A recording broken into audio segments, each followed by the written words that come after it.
नमस्कार दोस्तों, मैं जिनेंद्र शाह आज एक बार फिर से आपके सामने हाजिर हुआ हूँ 80 करोड़ रुपए के घोटाले के ऊपर एक बार फिर से चर्चा करने के लिए।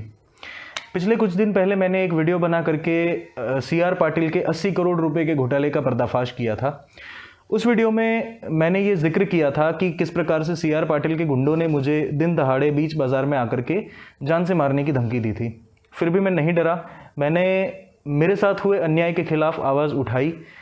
आज मेरे साथ जो घटना हुई है वो घटना हमें ये सोचने के लिए मजबूर कर रही है कि क्या अगर किसी व्यक्ति के साथ अन्याय हुआ है तो उसे आवाज़ नहीं उठानी चाहिए?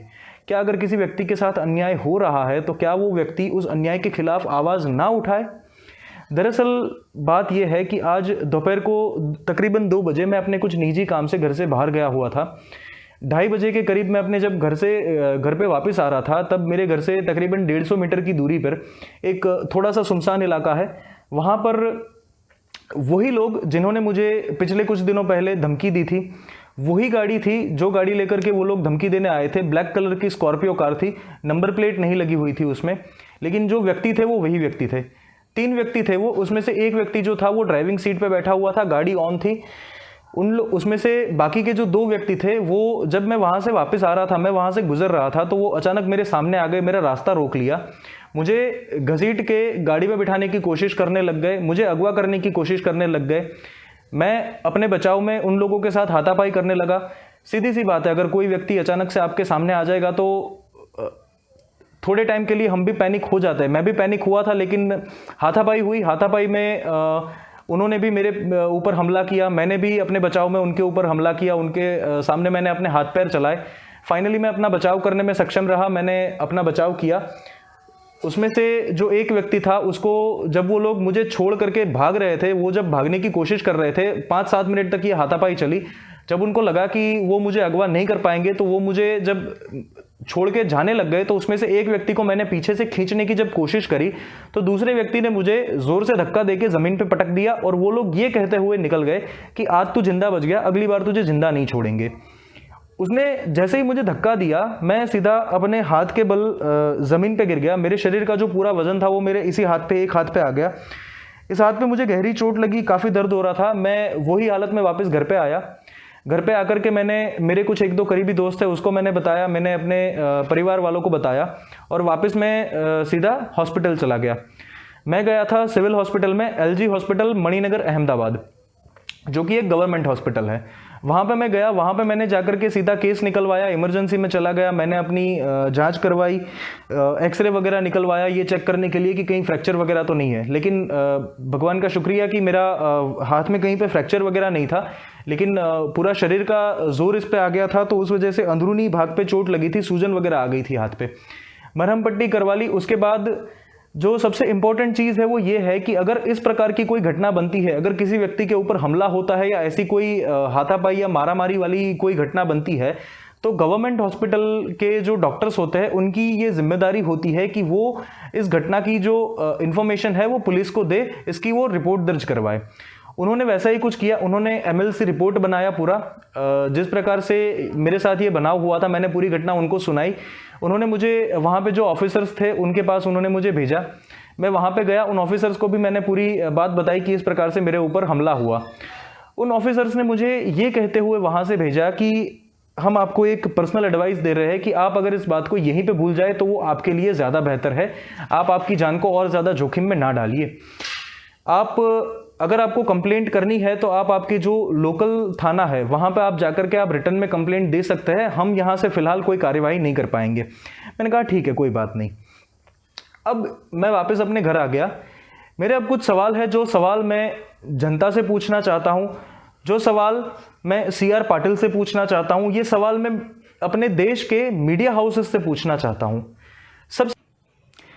सबसे पहला सवाल मेरा CR पाटिल से है। 12 तारीख को उन्होंने दिव्य भास्कर के साथ बातचीत करी। उन्होंने दिव्य भास्कर में ये न्यूज़ छपवाई कि मैंने उनके ऊपर बेबुनियाद इल्ज़ाम लगाए हैं और वो मेरे ऊपर डिफेमेशन का केस करेंगे। तो मेरा सवाल ये है कि मैंने अगर आपके ऊपर बेबुनियाद इल्ज़ाम लगाए हैं तो क्यों आपके लोग मेरे और मेरे परिवार की जान के पीछे हाथ धोकर पड़े हुए हैं? क्यों आपके लोग मेरे ऊपर 24 घंटे निगरानी कर रहे हैं? क्यों आपके लोग मेरे घर के ऊपर 24 घंटे नजर रखे हुए? मैं कहीं पे भी जा रहा हूं, आपके लोग मेरा पीछा कर रहे हैं, मुझे मारने की कोशिश कर रहे हैं, मुझे अगवा करने की कोशिश कर रहे हैं। तो अगर बेबुनियाद इल्जाम मैंने लगाए हैं तो आपके लोग क्यों मेरे पीछे पड़े हुए हैं? दूसरा सवाल, जो मेरा दूसरा सवाल है वो इस देश के मीडिया हाउसेस से है। मैं पिछले कई दिनों से, तकरीबन पिछले एक हफ्ते से मैं बड़े बड़े मीडिया हाउसेस से संपर्क करने की कोशिश कर रहा हूं। मैं उन लोगों से यही रिक्वेस्ट कर रहा हूं कि ये जो 80 करोड़ रुपए का घोटाला हुआ है उसके सामने मेरे पास इस घोटाले के पुख्ता सबूत है। मेरे पास काफ़ी सारे ऐसे एविडेंसेस है जिससे ये तो प्रूव हो सकता है कि हाँ, मैं जो ये बात कर रहा हूं वो कम से कम बेबुनियाद तो नहीं है। मीडिया हाउसेस मेरे ऊपर ये कह के मुझे रिजेक्ट कर रहे हैं कि आपके पास कोई पुख्ता सबूत नहीं है। तो मुझे एक बात बताइए, सबूत इकट्ठा करना काम पुलिस का है, प्रशासन का है या मेरा है? किसी व्यक्ति ने अगर कोई घोटाला किया है तो कोई व्यक्ति सबूत छोड़ के तो घोटाला करता नहीं है। सीधी सी बात है ना। अगर कोई चोर चोरी करेगा तो वो थोड़ी ना सबूत छोड़ के चोरी करेगा, उसको भी तो डर है पकड़े जाने का। तो ये तो भाई 107 केस इसके ऊपर दाखिल है इस व्यक्ति के ऊपर, तो ये ऐसे ही तो सबूत छोड़ के कोई चोरी नहीं करेंगे। जितने सबूत हमारे पास है उस सबूतों को लेकर के हम कम से कम कोर्ट में हम अपील कर सकते हैं कि एक निष्पक्ष कमेटी की जांच करे, एक निष्पक्ष कमेटी की रचना करे। वो निष्पक्ष कमेटी इस मामले की जांच करे, वो सबूत इकट्ठा करे इस बात के ऊपर। उसके बाद वो जो कमेटी निर्णय लेगी वो मुझे भी मान्य रहेगा और CR पाटिल को भी मान्य रहना चाहिए। तो मीडिया हाउसेस को चलाने के लिए तैयार नहीं है। आज के दिन में 99% मीडिया हाउसेस बिके हुए हैं भारतीय जनता पार्टी के नेता के हाथों। उनको बीजेपी के अगेंस्ट में कोई न्यूज नहीं चलानी, उनको बीजेपी के अगेंस्ट में कोई बात नहीं करनी। अगर बीजेपी वालों ने किसी व्यक्ति के साथ अन्याय किया है, वो व्यक्ति सबूत के साथ मीडिया के पास जाता है कि मेरे साथ ये अन्याय हुआ है, आप इस बात को पब्लिक के सामने लेके जाइए। फिर भी मीडिया हाउसेस उस व्यक्ति का सपोर्ट नहीं करते। तो क्या आज के समय में हमारे देश का मीडिया इतना कमजोर हो गया है कि वो भारतीय जनता पार्टी के गुंडों से इतने डरते हैं? तीसरा सवाल, CR पाटिल ने 12 तारीख को जो दिव्य भास्कर के साथ बातचीत करी थी, उस बातचीत में उन्होंने ये कहा था कि उन्होंने मेरे साथ कोई फाइनेंशियल ट्रांजैक्शन नहीं किया है। तो मेरा सवाल CR पाटिल जी से ये है कि अगर आपने मेरे साथ कोई फाइनेंशियल ट्रांजैक्शन नहीं किया है तो आपने ये पिछले 2 सालों में टुकड़ों टुकड़ों में जो मुझे पैसे दिए हैं वो किस बात के लिए पैसे दिए हैं? मैं आपका कोई चाचा मामा मौसी का लड़का तो हूं नहीं कि आप मुझे ऐसे ही दान में बांटते रहेंगे पैसे। सही बात है ना। आपने ये 2 सालों में तकरीबन 17 लाख रुपए जो मुझे दिए हैं वो 17 लाख रुपए के सबूत मेरे पास है। तो आप ये तो मना कर नहीं सकते कि आपने मुझे पैसे नहीं दिए हैं। तो ये जो 17 लाख रुपए आपने मुझे दिए हैं वो 17 लाख रुपए आपने किस बात के लिए दिए हैं, इस बात का जवाब आप मीडिया के सामने आकर के दे दीजिए कि आपने इस बात के लिए मुझे 17 लाख रुपए दिए हैं। चौथा सवाल, मैंने जो वीडियो बनाया तब से लेकर के आज तक 2-3 ऐसी न्यूज चैनल्स थी, छोटी छोटी न्यूज चैनल यूट्यूब पे, उन्होंने मेरा वीडियो चलाया।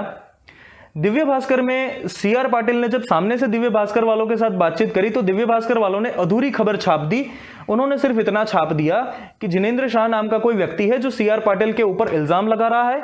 CR पाटिल का यह कहना है कि ये जो इल्जाम है वो सारे के सारे बेबुनियाद है और CR पाटिल के जो नजदीकी नेता है उनका यह मानना है कि CR पाटिल के अंदरूनी जो विरोधी है वो उनको फंसाने के लिए ये साजिश कर रहे हैं। लेकिन आज तक इतने दिन हो गए, मैंने एक भी मीडिया चैनल पे, एक भी न्यूज चैनल पे या तो एक भी मीडिया हाउस के तरफ से मैंने ये खबर नहीं पढ़ी कि किसी व्यक्ति ने सही तरीके से पूरे मामले की जांच करते हुए, पूरे मामले की तह तक जाते हुए सही रिपोर्ट दिखाया हो।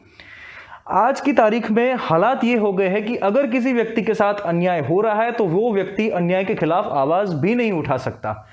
आज मेरे परिवार के ऊपर इतना जोखिम है कि हम अपने घर से बाहर जाने के लिए हमें डर लगता है। हम बगैर कारण हमारे घर से बाहर नहीं जा सकते।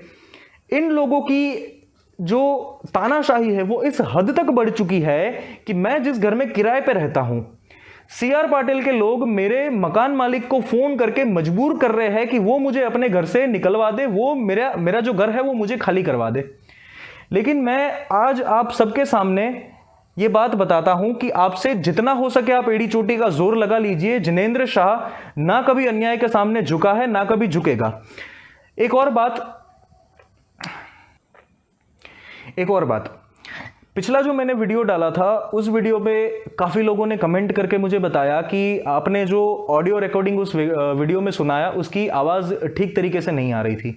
मैंने भी मुझे भी 2-3 लोगों ने कहा कि वीडियो में जो रिकॉर्डिंग था वो सही तरीके से सुनाई नहीं दे रहा था, तो वो मैं रिकॉर्डिंग यहाँ पे अभी आपको सुनाने वाला हूँ।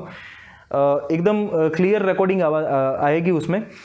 ये कॉल रिकॉर्डिंग जो है वो मेरा और CR पाटिल के बीच का है। उसमें आप सुनेंगे कि CR पाटिल किस प्रकार पैसों के लिए मुझे डांट रहे हैं, मुझे ये कह रहे हैं कि भाई तू पैसा दे के क्यों नहीं गया, मैंने तुझे एडवांस में 5 लाख रुपए दे गए, फिर तुझे पैसा दे के जाना चाहिए था, फिर तू पैसा दे के क्यों नहीं गया। वो मुझे NXC में मिलने बुलाते हैं, इस बात का ये रिकॉर्डिंग है। रिकॉर्डिंग पहले सुनते हैं फिर हम आगे बात करते हैं।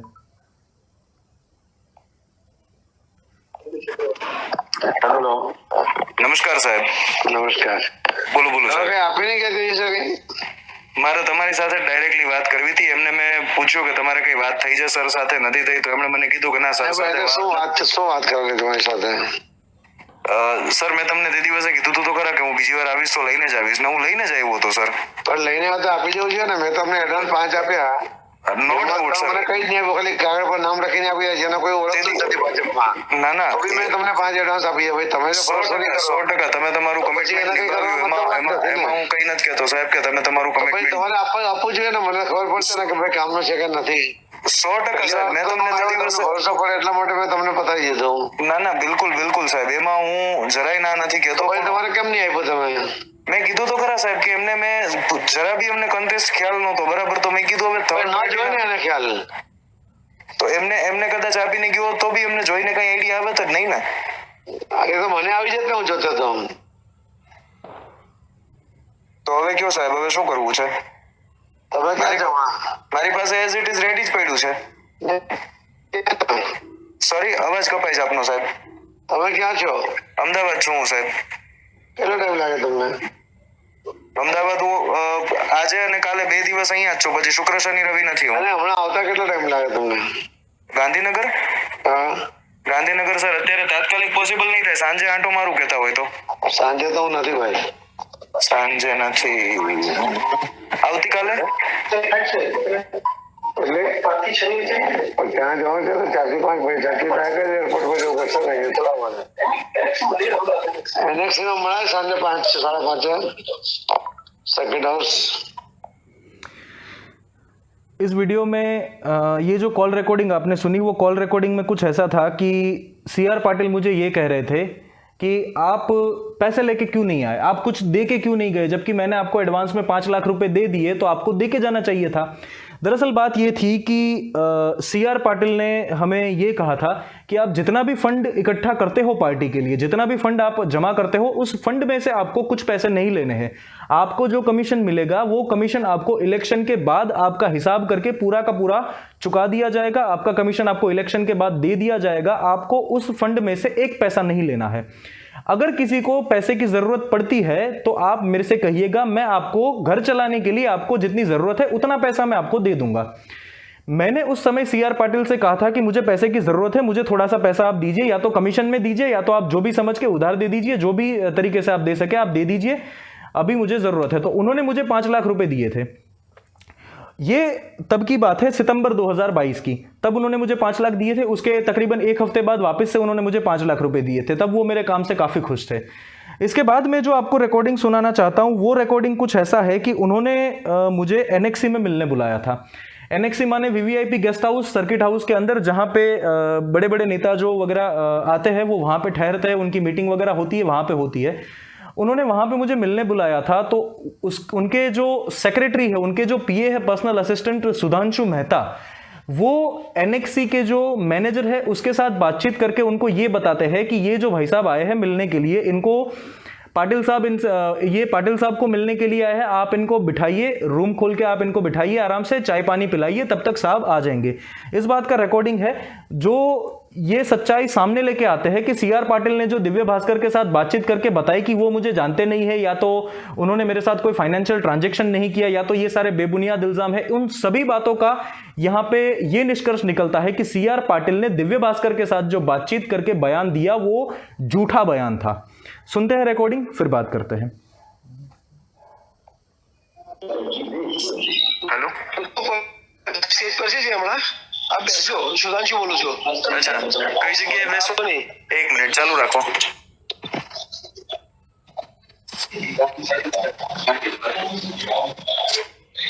હલો, હા દેવાંગભાઈ ઓળખ્યો અમે છું. સુધાંશુ બોલું છું. બોલો સાહેબ. સીઆર પાટીલ સાહેબ આવે છે. જી બે જી. નંબર ખોલી આપો ને આ ભાઈને બેસાડીને ચા પીવડાવજો. હાજી હાજી સાહેબ હાજી. આવે છે. હા સાહેબ આવે છે ને તે હું હા, આવે છે. નર્મદામાં બેસાડું. બેસાડો ને ચા પીવડાવો. હા હાજી હાજી.